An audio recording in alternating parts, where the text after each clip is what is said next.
Hi friends, welcome to SPR media work. Kalyanadurgam assembly నియోజకవర్గం అనంతపురం జిల్లా అనంతపురం లోక్సభ నియోజకవర్గంలోని 7 అసెంబ్లీ సెగ్మెంట్లలో ఒకటి. ఈ నియోజకవర్గం 1951లో ఏర్పాటైంది.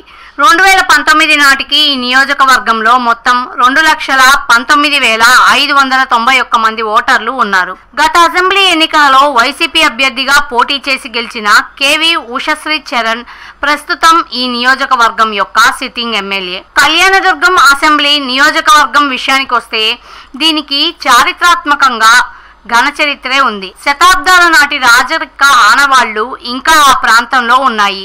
అందుకే ఇక్కడ రాజకీయాలు కూడా హాట్ గానే సాగుతాయి.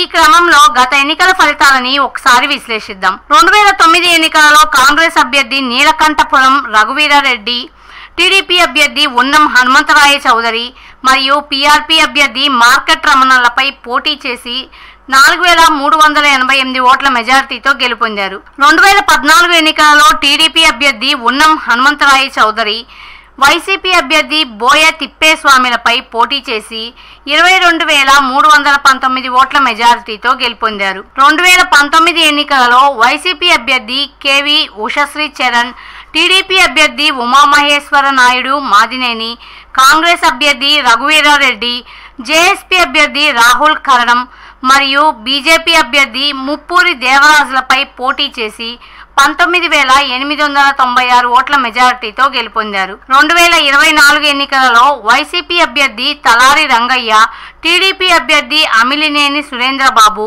మరియు కాంగ్రెస్ అభ్యర్థి రాంభూపాల్ రెడ్డిల మధ్య పోరు జరగనుంది.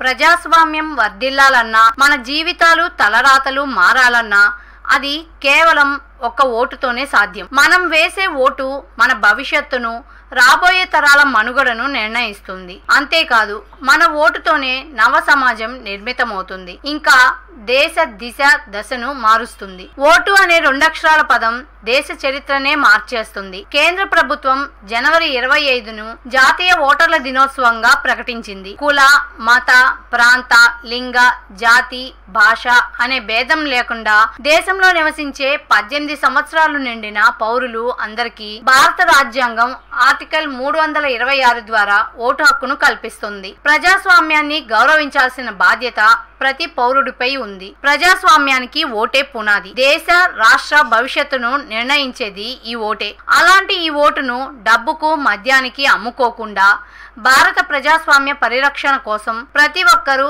తప్పనిసరిగా తమ ఓటు హక్కు వినియోగించుకోవాలి.